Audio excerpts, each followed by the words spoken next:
नमस्कार, जय हिंद, जय Bharat and welcome to Def Talks. This is Aadi Achint. आज हमारे साथ हैं पथिकृत भाई, जिनके साथ हम बात करेंगे about the Indian air force transport fleet.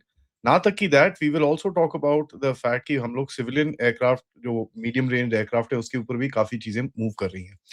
Russia के साथ काफ़ी डील्स इस टाइम पे चल रही हैं। There were lot of players. अगर इंडियन एयर फोर्स की बात करें, एम्ब्रेयर, एयरबस, C-130 काफ़ी सारे उनमें भी डेवलपमेंट्स हुई हैं।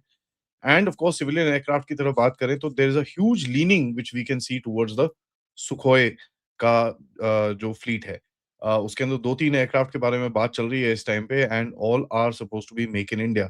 इसका क्या गेम है? How does it connect with each other and what is the Indian air force and of course civilian fleet का प्लान? Let's talk. नमस्कार प्रतिगिर भाई। नमस्कार आदि भाई और आपके सभी दर्शकों को मेरा प्रणाम। देखिए मैं एक थोड़ा-सा chronology let's discuss that first. अगर आप 2014 की बात करें 2014 के पहले एक बहुत बड़ा वॉइड था जिसको कहते हैं कि मिलिट्री मॉडर्नाइज़ेशन। मिलिट्री मॉडर्नाइज़ेशन में जो वॉइड था कहा जाता है 2004 से 2014 तक बहुत ज़्यादा कुछ मिलिट्री एक्विजिशन हुआ नहीं। तो when in 2014 the Modi government came in, first priority was military modernization, acquisition of weapon systems.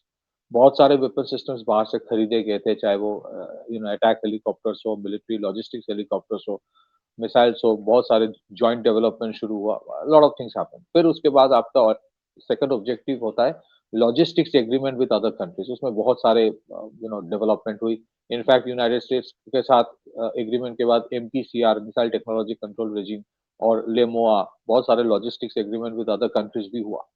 Third objective आता है देन कि आप अपने देश में वो मिलिट्री प्रोडक्शन बढ़ाएंगे।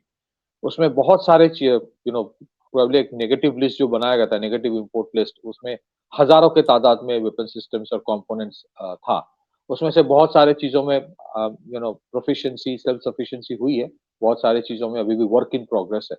तो that thing is going on. Fourth objective होता है आपका टेक्नोलॉजी एक्विजिशन।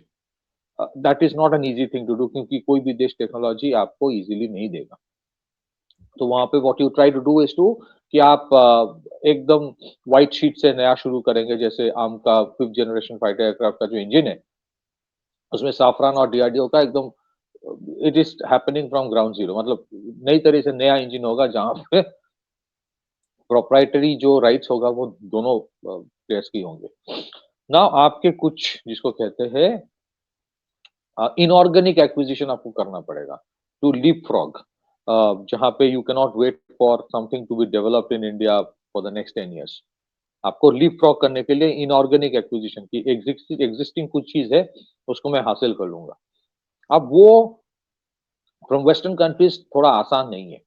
आपको कोई अमेरिका आपको ट्रांसफर और टेक्नोलॉजी आसानी से नहीं देगा।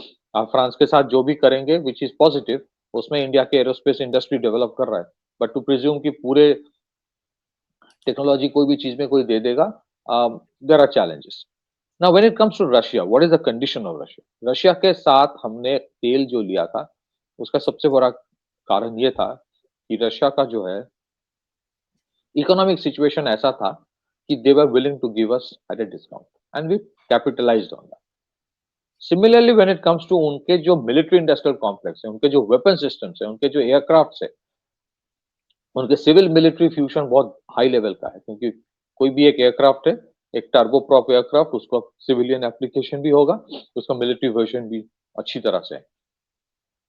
फॉर देम अभी उनके जो मिलिट्री इंडस्ट्रियल कॉम्प्लेक्स है उनका प्राइम ऑब्जेक्टिव है टू सस्टेन द वॉर, क्योंकि उनको अच्छी तरह से पता है कि the larger war is coming and they are willing to give it to India for two reasons. One, एक तो ये एक मार्केट है जिसके वो कैप्चर करना चाहता है थोड़ा।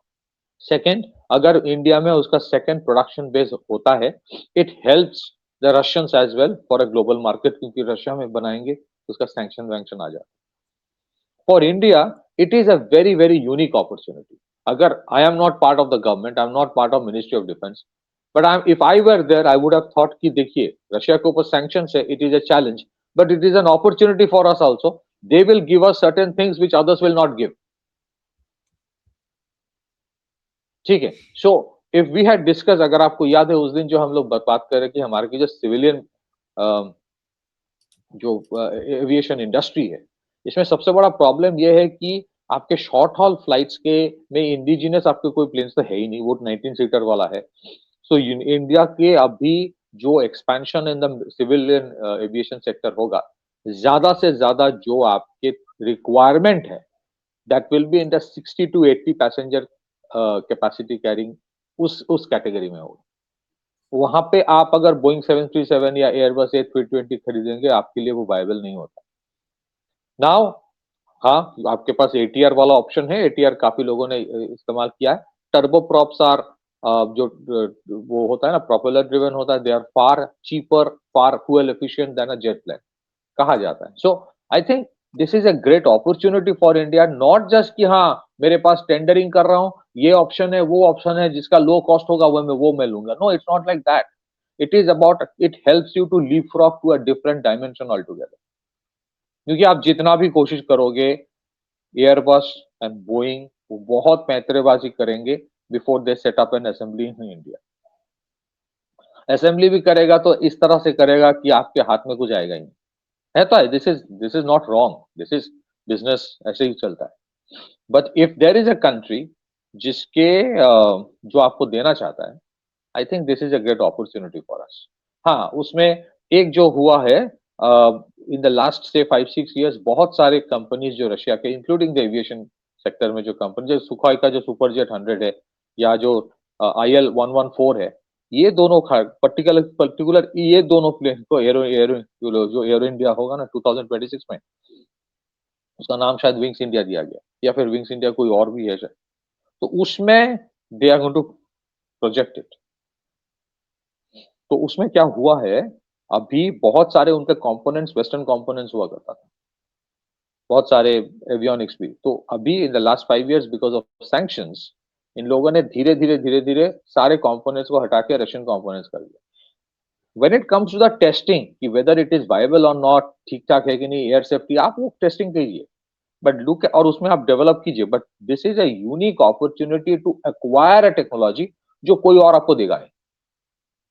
इनफैक्ट ऐसा नहीं कि इंडिया की गवर्नमेंट ने ऐसा कुछ किया नहीं है। फॉर एग्जाम्पल, बहुत सारे आप देखेंगे पिछले 3-4 साल में prime minister Modi went to many of the eastern European countries.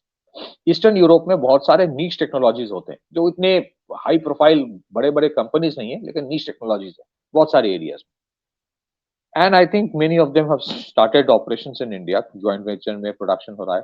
Similarly I think this is a great opportunity for us. Aviation sector में देखिए, वी माइट बोस्ट एज कि हमारे बहुत बड़ा एविएशन इंडस्ट्री है, एविएशन की रिक्वायरमेंट 1,500 प्लेन 2,000 प्लेन की है in the next 1 or 2 decades, but we do not have a viable sufficient aviation sector, aviation industry नहीं है। So if the Russians are giving you, take this an opportunity, आपको hard bargain यहाँ पे भी शायद करना पड़ेगा, ऐसा नहीं कि मुफ्त में दे देगा, but you have a better bargaining capacity, bargaining negotiating capacity with the Russians than you would ever have with the Americans or the Russian or the French or the Canadians. This is my understanding, क्योंकि aviation sector of Russia is pretty developed, इसमें कोई दोहराए नहीं है। खास करके when you talk about an IL-114, वो turbo prop plane, if you have a production base in India, वो आपको अगर अच्छा खासा टेक्नोलॉजी देता है, take it. Whether it is HAL or somebody else, that is for the government to decide. I would rather prefer another organization, क्योंकि there are reasons, but let it be happening in India. हम लोग अगर जैसे अभी बहुत सारे western planes के, जैसे टाटास के कुछ कोलैबोरेशन से with Lockheed Martin with other companies components बनाते हैं, अच्छी बात है, बट कंपोनेंट्स बनाने से full fledged production base of a particular plane वो अलग चीज होता है। The day you become a systems integrator, you are integrating systems to create a full fledged plane, वो आसान चीज नहीं। Now you can leapfrog into that, you can leapfrog, and that is an opportunity for you. So it's not just about Adi bhai, it's not just about Russia. अगर Brazil के साथ Embraer का opportunity आपको मिल रहा है, बीच में सुनने को आया था, दिया था अपॉर्चुनिटी ऑप्शंस, वो शायद for ever reasons India did not take it forward, take it. There can be certain sections, I don't know, I am not trying to point fingers towards anybody. Maybe there are certain lobbies who still would prefer to be with the West, but I think in principle, when the government and the Prime Minister himself is so much committed towards Atmanirbhar Bharat, I am sure they are looking at this as a great opportunity. I am sure, and that is why अगर green signal ऊपर से मिला है, इसी वजह से Russia is coming up with the Sukhoi Superjet 100 an IL-114 because it is a opportunity in a crisis to leapfrog. And I'm sure there is a green signal from the top leadership of the country. Back to you. Yeah, I mean that's there. The main issue and what I see here is basically जो short hop की हम बात कर रहे हैं within the domestic sector, that is one, and of course the strategic lift capability. Now these somewhere down the line sound similar, but ये दो separate capabilities हैं. इसके अंदर क्या बीच में कुछ ला सकते हो, I don't know, because you know they sound very same कि भैया वो मीडियम लिफ्ट एयरक्राफ्ट है और मीडियम साइज वो जहाज है which is for your civilian travel, but they are two different sectors altogether. But एक चीज तो है कि अगर आप सुखोई के साथ काम करोगे, I mean one of the biggest things that you will see is that a birth of an ecosystem जो आपको probably Embraer या कहीं और से नहीं मिलेगा. Now C-130 McDonnell Douglas have also said कि भाई हम यहाँ पर MRO खोलने वाले हैं for the C-130s. India has some C-130s, of course, they're very good aircraft, उसके अंदर कोई doubt नहीं है. And वो भी make in India बोलने की काफी कोशिश कर रहे हैं. Can these guys be trusted in this particular aspect? Well, question that we need to answer. Well, वो जो C-295 जो है कासा का, मतलब वो EADS का ही है. C-295 अभी जो इसको एक वन ऑफ द जो ट्रांसपोर्ट प्लेन है उसका नाम क्या भूल गया, HS57 एवरो वाला, एवरो का जो रिप्लेसमेंट में C-295 56 C-295 का जो एक ऑर्डर दिया गया है उसमें Tatas are assembling it in India. First 16 came from Spain and the rest 40 are being done in India. उसके बाद शायद अनदर 15 का ऑर्डर इन प्रोग्रेस है for Indian navy and Indian coast guard maritime surveillance के लिए. देखिए C-295 is a very stable and reliable plane, और मुझे लगता है कि ये दिस इज वन एरिया जहां पे हो सकता है कि इवेंचुअली मीडियम ट्रांसपोर्ट एयरक्राफ्ट का एक ऑप्शन तो है कि you give it to C-295, but वो अगर ऑप्शन दे रहे हो, अगर होता है, then invariably you need to look for आपको कितना substantial proficient वो आपको एक टेक्नोलॉजी ट्रांसफर होगा, that you have to look at. But C-295 is a predominantly military transport plane, and it's a medium transport, medium lift की capacity में. वो strategic airlifter नहीं है. Strategic airlifter वो C-17 जो है वो replace करना मुश्किल है. That's one. Secondly, IL-114 जो है, it can also fit into that medium transport capacity, and उसका civilian version से ज्यादा है. Also, if you look at the civil military fusion, तो IL-114 is a good choice. Sukhoi Super 30 का भी, Sukhoi Superjet 100 का भी ये है, आप उसका AWACS भी कर सकते हो, मतलब as a platform it's not bad. आप उसके कई तरह के कुछ कर सकते हो, मेरीटाइम ट्रांसपोर्ट, मेरीटाइम सर्वेलेंस में भी इस्तेमाल कर सकते हो, but those things you can do only when you have a industrial base in your place, जहां पे आप उसको मैन्युफैक्चरिंग बेस स्ट्रक्चर बना रहे हो. So let's see what government does when it comes to, if you look at जिस तरह से डायनामिक्स ऑफ जियोपॉलिटिक्स जा रहा है, ऑफ द शेल्फ खरीदना, there is a limitation. Off the shelf खरीदना नहीं चाहिए, और इसी वजह से जैसे C-295 वाला डील हुआ था, 40 are being manufactured in India plus 15 मतलब 55. इसमें आप सोचिए अगर टाटा ने कुछ बनाया है तो they are expecting more orders also. So एक तो है कि ऑफ द शेल्फ ना खरीद के इंडिया में बनाए और इंडिया में देखिए कितना आप उसको बेनिफिट ले सकते हो, not just aircraft, but again at the same time it is very important to diversify. जहां जहां आपको टेक्नोलॉजी मिले, just take it. अगर आपके IL-114 सक्सेसफुल हो जाता है, then you can tomorrow आपके सिर्फ खुद के मार्केट नहीं, you can also pitch that plane to many of the other countries as a product which will compete against the ATR or other जो भी alternates हैं. So आप इसको एक opportunity देखिए as a product which you are contract manufacturing in India and then you are selling it across the world. आप उसको make in India ही बोल बता दीजिए फिर. So for technology acquisition, this is a unique opportunity जहां पे हो सकता है आज से 20-25 साल पहले भी Russia was not that keen to transfer technology as it is now. Or similarly, when it comes to Embraer, because Brazil is also under a lot of pressure from the Americans, they are more than willing to do certain things. वो KC-90 KC-390 जो है उसको आप कह सकते हैं in certain ways strategic lifter भी कह सकते हैं उसको, but on the lower end वो that is also great option. So I think right now आपके इनऑर्गेनिक एक्सपेंशन के लिए for the civil military industry aviation industry आपको कुछ कुछ ऐसे चीज करना पड़ेगा. We have overwhelming and too much dependence on two companies, Airbus and Boeing. That has to come down. That has to come. इसका मतलब ये नहीं कि कल बोइंग मत खरीदो, एयरबस मत खरीदो, वो तो आपको खरीदना ही पड़ेगा. But look at the way the Chinese are working on it. ऐसा नहीं कि चाइना ने पूरा सक्सेसफुल हो गया है, but they have consistently tried to develop their own civil aviation,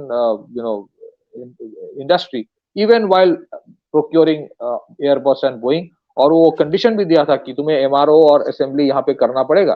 so I think Airbus का जो असेंबली चाइना में होता है और उसके से कुछ मीटिंग भी इंडिया में हो रहा है कि यहाँ पे भी कुछ बनाएंगे. वो एक ऑर्गेनिक तरीके से करेगा, वो करेगा ही करेगा. That is fine. But if you are getting an opportunity कि भाई तुम्हें कोई बेचना चाहता है पूरा एकदम ऑफ द शेल्फ, पूरा ही off the shelf in the sense पूरा technology, nothing like it. Please go and grab it. अगर आप हेल्थ से करो या प्राइवेट सेक्टर से करो, this is not an opportunity that will come to you every day. 3-4 साल बाद रशिया में not be as generous as it is today. So I think it is a great opportunity. और वो India के अगर civil aviation sector को viable बनाना है, मैं फिर से बोल रहा हूँ, वायबल अगर aviation industry sector, civil aviation sector India का वायबल नहीं है. एक तो एटीएफ वाला इशू को आपको एड्रेस करना पड़ेगा, aviation turbine fuel. And secondly you need a large number of planes in the 60 to 80 seating capacity range, जो इंडिया में नहीं है.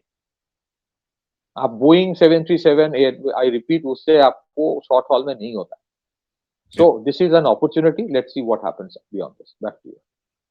Thank you so much, यार. This is a good update because मेरे हिसाब से something is going to move in this particular direction. ये एक बड़ी capability prove भी हुई थी during the China standoff where we were able to actually deploy very fast and उसका बहुत ज़्यादा एक role Indian Air Force का था with using the new C-17s and the C-130s and of course आपके जो AN-32s हैं और your IL-76 भी हैं आपके पास. बट इसके अंदर C-295s have also come in, तो काफी एक वो तो मिल रहा है. But there is a lot that needs to be done in this. Thank you so much. सबसे रिक्वेस्ट है वीडियो को लाइक करिए, सब्सक्राइब करिए and share this with your friends and families and of course if you can support the channel. You can check out the description for further details. Namaskar, Jai Hind, Jai Bharat.